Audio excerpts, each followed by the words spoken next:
Module 5, Iconic, Epic, Legendary, Saga. That is what is available when we allow ourselves to kind of clear the canvas of everything that has been, of everything that pulls in our heart, of everything that pulls in our mind, of who we're trying to become, what we're trying to achieve, what has happened to us. When you just kind of get free and you decide, what do I want to paint? What do I want my masterpiece to be? That's available to us.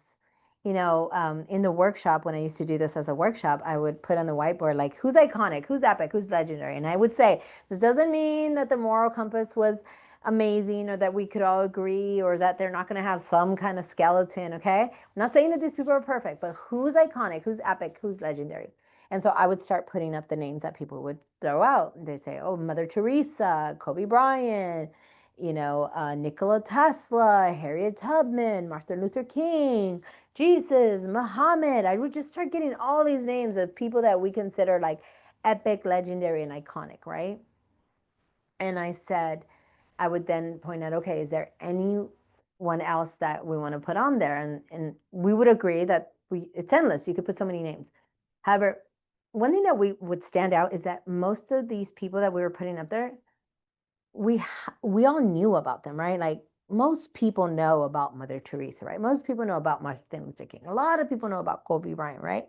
So we make it out as if like living an iconic, epic, legendary life is like for those few chosen, right? Those people that become famous or infamous, legendary. And I said, but really, you guys, I tell you, this is available to all of us. This is available to all of us.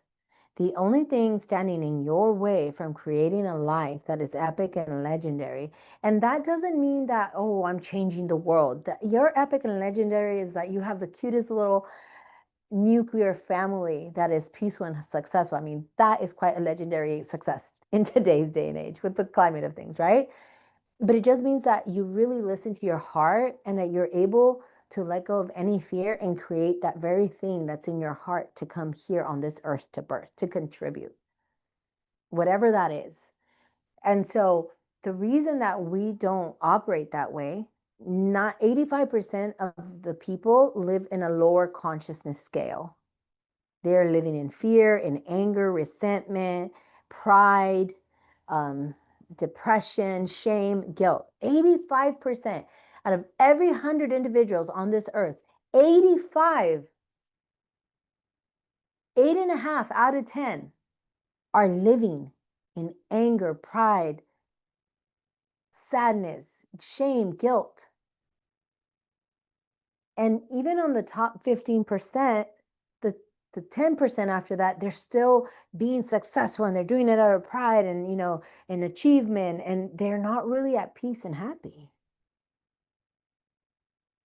And only when you get to the top 5% do you really start to see some people have the semblance of what it is to be satisfied and fulfilled, happy and at peace.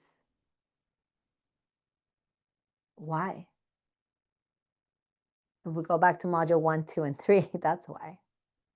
We go to module 4 and look at our unforgiveness, and we won't let go of our bone, our story, and how somebody did us wrong, and we're the hero, and that's where we get we park our car. That's where we get our laurels that, well, I'm better. I didn't do what my mother did, or I didn't do, what so-and-so did.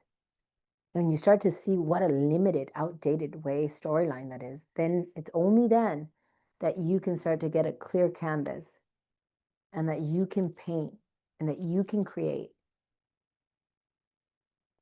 I'm going to wrap up this module with V-Saga means V for victorious. The dash is the little dash that you get in life. Like I was born in 1976 dash, and whenever, right, I expire. Like, what will you do with that dash?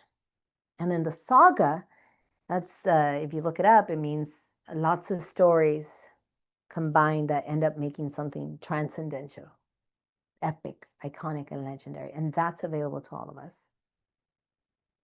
A lot of people think that I created that because it's my last name.